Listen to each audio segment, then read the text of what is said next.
नमस्कार, मैं हूं राजेश हिंदुस्तानी। दिल्ली में एमसीडी के चुनाव जैसे जैसे नजदीक आ रहे हैं, सियासी जुबानी जंग भी तेज होती जा रही है। आम आदमी पार्टी और बीजेपी के बीच में लगातार जो आरोप प्रत्यारोप की रफ्तार थमने का नाम नहीं ले रही है। इस वक्त मेरे साथ बातचीत करने के लिए बदरपुर विधानसभा वार्ड नंबर 184 से रचना मिश्रा के हस्बैंड हैं, इनसे बातचीत करेंगे। सर, सबसे पहले आपको बधाई, आपकी मैडम को भी बहुत बहुत बधाई।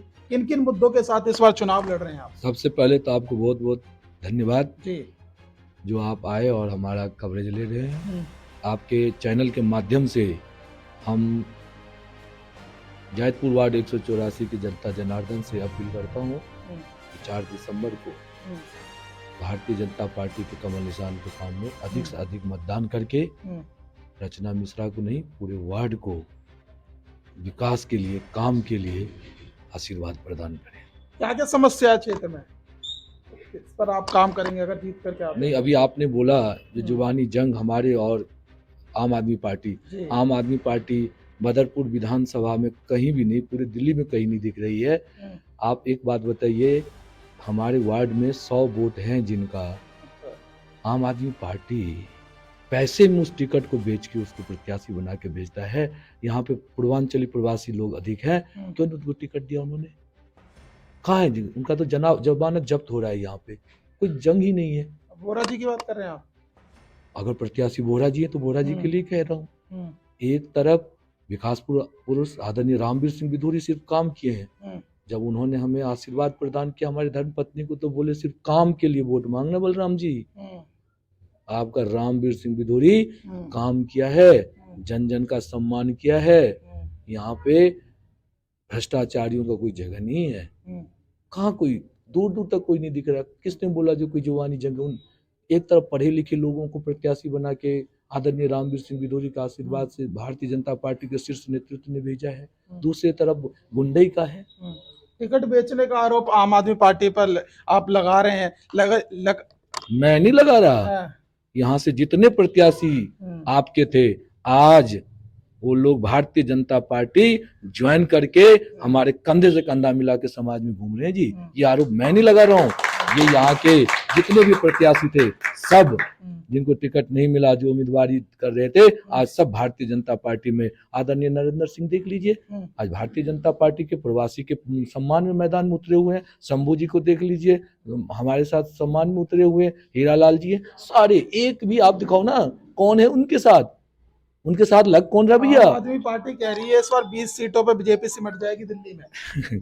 वो तो अपने बेटे के भी कसम खा के बेटे मार दिया। वो तो ऐसे ही कहते हैं, जो अपने बेटे के कसम खा के अपने बेटे मार दे, वो 20 के हैं। वो ये सोचे जो 20 नहीं, अगर वो 2 डिजिट में चले जाए इस बार तो नाम बदल देना। इस बार जनता ने सोच लिया है, ये जो केजरीवाल झूठा वाल है ना, इसको साफ करने के लिए। 15 सालों से बीजेपी में, एमसीडी में बीजेपी है, और आम आदमी पार्टी का कहना है कि सिर्फ और सिर्फ 15 सालों में भ्रष्टाचार और कूड़े के 3 ढेर दिए हैं बीजेपी ने। ये वो नहीं कहेंगे, उनके पास मुद्दा क्या है। भ्रष्टाचार में कौन है बीजेपी के? एक नाम बताओ ना। सत्येंद्र जैन कहाँ है? कहाँ है सत्येंद्र जैन? भ्रष्टाचारी कौन है? मनीष सिसोदिया क्यों भाग रहे हैं? अरे सारा भ्रष्टाचारी 7 साल में तुम्हारा दिख रहा है भैया। भ्रष्टाचारी तो केजरीवाल नहीं, आपके पूरे भ्रष्टाचार की टीम बनी हुई है, जो ये कह के यहाँ पे आए थे जो पूर्वांचली का सम्मान करेंगे। छठ पूजा क्यों नहीं होने दिया भैया? तू क्यों नहीं तुम राशन कार्ड बनवा रहे हो? जो राशन पे तो एनजीटी ने रोक लगाई ना लास्ट टाइम। इस बार तो 2500 करोड़ का बजट भी पेश किया था, 25 करोड़ का। कहाँ पे किया? यमुना साफ हो गया है ना। कह रहा है कि यमुना, एनजीटी तो सही कह रही है। उन्होंने बोला मैं यमुना साफ करूंगा, मैं यमुना में डुबकी लगाऊंगा। अरे पापी, तुमने तो यमुना साफ कहाँ किया? कहाँ किया केजरीवाल ने साफ? मान लीजिए हमारी भारतीय जनता पार्टी के लोग तो जा रहे हैं, कह रहे हैं फंड भी ले लिया हमारे भारतीय जनता पार्टी से, साफ तो करें, साफ करें। एनजीटी तो इसलिए बोला जो छठ व्रती धार जाएंगे वहां पे तबीयत खराब होगी। अरे आप यमुना साफ करवाओ, हमारे छठ व्रतियों को भेजो वहां, साफ पानी में लोग व्रत करेंगे ना भैया। क्षेत्र में आपकी सीवर की लाइन आपने ये बोला, आप बताओ ना उनका मुद्दा क्या है? केजरीवाल साहब का क्या मुद्दा है? ठगने का काम किया। अरे बदरपुर विधानसभा, यहाँ पे आप देखिए हमारे जो 2-2 वार्ड है, 5 वार्ड में से 2-2 वार्ड में भारतीय जनता पार्टी ने प्रवासियों के, पूर्वांचलियों को मान सम्मान में टिकट दिया। ये क्या किए हैं? छलने कह का रहे हैं काम जो किया। हमने कहा है वो करवाया है। दिल्ली में फ्री में बस सेवा दे रहे हैं, बिजली मुफ्त दे रहे हैं, पानी दे रहे हैं, ये जो मुफ्त कहते हैं वो करते हैं, वो कह रहे हैं। कहाँ किया है? बेटा का कसम खाया पूरा किया? बेटा का कसम खाया पूरा किया उसने? बोला वीआईपी कल्चर हम नहीं लेंगे, छोड़ दिया है? बिजली फ्री तो दे रहे हैं, नहीं, कहाँ बिजली, पानी फ्री दे रहे हैं, कहाँ बिजली फ्री दे रहे हैं? फिक्स चार्ज जो लग 200 रहा है, यूनिट अस्थाई फ्री, अस्थाई चार्ज जो लग रहा है। महिलाओं को बस में फ्री है सेवा। महिलाओं में भैया फायदा कहाँ? जहाँ 4 महिलाएं रहती बस भाग जाती है। वो तो अच्छा। पहले सिखा रखा है, जहाँ महिलाएं खड़ी हो भाग जाना, चढ़ाना नहीं है। केजरीवाल ने सिखा रखा है। और ये इनका काम ही धोखा देना भैया। अच्छा।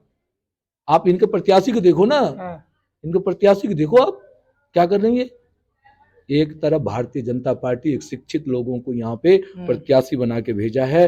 अब जनता जनार्दन में जो अपार समर्थन मिल रहा है, आप चलो ना मेरे साथ। मेरे पास तो इतना लोगों का आशीर्वाद मिल रहा है, आप देखो आपका भाई सुबह से निकला हुआ है, ना खाना खाया, चेहरा लोगों को जन सैलाब देख के, आशीर्वाद देख के मेरा पेट भर जाता है, एनर्जेटिक हो जाता हूँ। ये जन समर्थन है। ये आप जो ये कहीं चर्चा ही नहीं करी हमारे उसके साथ कोई जवान। केजरीवाल कह रहे हैं भाजपा गुजरात चुनाव, दिल्ली एमसीडी का चुनाव, जो केजरीवाल की लोकप्रियता बढ़ रही है उससे डरे हुए हैं और मुद्दे भटका रहे हैं। सत्येंद्र जैन का मुद्दा ला रहे हैं, टिकट बेचने के झूठे आरोप लगा रहे हैं। ये यही बात कहेंगे, ये कहीं कुछ नहीं है, ये शराबी है, शराब के ठेके खोलने वाले लोग हैं। रिहायशी एरिया में आपका ठेका खोलने वाले लोग, ये क्या बोलेंगे? इनके पास मुद्दा क्या है मुझे बताओ ना। गुजरात के क्या जाएंगे ये गुजरात की, ये दिल्ली में अब जनता जनार्दन समझ चुकी है, देवतुल्य जनता जो है ये समझ चुकी है। जो इनका पोल खुल गया है, 5 लाख रुपया के क्लास बनाने वाले 33 लाख का फंड ले लेता है। आप देख लीजिए बिजली विभाग में कितना घोटाला है। अरे अगर घोटाले का काम अगर मैं गिनती कराने लग जाऊं तो मैं अपने जनता के पास नहीं पहुंच पाऊंगा। इतना इनके पास कितना पोल खोलोगे आप? अरे आप हर जगह छलने का काम किया है आदरणीय केजरीवाल जी। ये पढ़े लिखे थे, लोगों की उम्मीद थी, लेकिन जैसे सत्ता में आए लोगों को ठगने का काम करके छलने का काम कर रहे हैं और कुछ नहीं है। आप देखो ना एक एक भ्रष्टाचार, क्या इनकी सारे कमियां तो इनके अंदर हो गई। अब इनको एक हमारे भारतीय जनता पार्टी ने इनको गुरु भी भेजा विधानसभा में, आदरणीय रामवीर सिंह बिधूरी, उनसे कुछ शिक्षा ले लेते, सीख जाते तो भी राजनीति कर लेते। ये एक सवाल सर ये भी है कि दिल्ली में 15 सालों से एमसीडी में बीजेपी है और सबसे बड़ी समस्या सफाई कर्मचारी की रहती है। अक्सर दिल्ली में प्रदर्शन करते रहते हैं उनकी तनख्वाह को लेकर के। तो लगातार आम आदमी पार्टी का कहना है कि हमने तो जारी कर देते फंड, लेकिन बीजेपी फंड क्यों नहीं देती, इनको तनख्वाह क्यों नहीं देती समय पर। एक गलती नहीं कहना चाहिए। जो भी आदरणीय शीला दीक्षित के समय में जो 3 हमारे जोन बन गए थे, उसके बाद काम का जो गति है वो रुक गया था। अब भारतीय जनता पार्टी के शीर्ष नेतृत्व के द्वारा ये तीनों जोन को एक जोन कर दिया गया है। और काम की जो बात आप कह रहे हैं, काम सिर्फ भारतीय जनता पार्टी के पास ही है। सबका साथ, सबका विकास, सबका विश्वास और सबका प्रयास, ये भारतीय जनता पार्टी है जो ये कहते हैं सबका साथ लेके चल रहा है, सबका विकास। इनके पास कुछ नहीं है। आर्थिक तंगी जो आपने कहा कि एकीकरण हो गया है दिल्ली में तीनों एमसीडी का, तो क्या लग रहा है तीनों एमसीडी के एकीकरण से जो आर्थिक तंगी है वो बेहतर हो पाएगी, विकास की गति बढ़ पाएगी? जैसा कि गृह मंत्री अमित शाह ने खुद कहा था कि विकास और तेजी से होगा तीनों एमसीडी एक होने के बाद, तो क्या लग रहा है उससे? और ऑब्वियसली अमित शाह जी के पास जो नेतृत्व है उसे 100% नहीं 500% यहाँ पे विकास का काम अब दिल्ली समझ और सुंदर होने जा रहा है। जो केजरीवाल जी आप कह रहे हैं ना, एक ही फंड, हमारे तीनों मेयर बैठे हुए थे 13 दिन 14 दिन तक वहां पे, इनके 1 मिनट का टाइम नहीं मिला जाके बात कर ले भैया। अरे मेयर थी आपके यहाँ पे बैठी थी, आप आके बात कर लेते ना, आपने फंड कहाँ दिया, करो ना, बोलो ना, निकालो ना। आप तो आए थे धरना मास्टर बन के, अब तो धरना सेठ बन गए। आप आए थे धरना करने, धरना करके और धरना सेठ बन के बैठे, हमारे मेयर बैठे थे। आप बता देते 13,000 करोड़ का जो घोटाला हुआ। हाँ आप कहीं देखिए ना, सब जगह इन्होंने कर रखा है गलत सलत। और इसको देखते हुए हमारे शीर्ष नेतृत्व ने जो एकीकरण किया है, निश्चित रूप से दिल्ली को बहुत ही फायदा होगा और दिल्ली जनता को बहुत लाभ प्राप्त होने वाला है। सवाल ये है कि सर अगर आपकी धर्मपत्नी जीत करके आती हैं तो सबसे पहली प्राथमिकता किस चीज को देंगे आप? क्षेत्र में क्या समस्या है जो सबसे पहले आप करना चाहेंगे? देखिए हर जगह जो हमारे जो है, हर जगह कुछ कुछ अलग अलग मुद्दे हैं। जहाँ आप बैठे हैं, जहाँ पे मुख्य समस्या तो कुछ होगी आपकी, सीवर की या लाइट की, सड़क की? देखिए, हम ज्ञान के लिए बता देते हैं कि सीवर का काम आदरणीय रामवीर सिंह बिदूरी जी का अथक प्रयास से सर्वे हो गया है। बहुत जल्द यहाँ पे सीवर डलने जा रहा है। लेकिन जो एमसीडी का काम है वो क्या होता है, हर ब्लॉक में अलग अलग होता है। जहाँ हम बैठे हैं यहाँ बारात घर की जरूरत है, डिस्पेंसरी की जरूरत है। इन चीज मुद्दों का हम लोग आज घूम रहे हैं, समस्या का लिस्टिंग कर रहे हैं।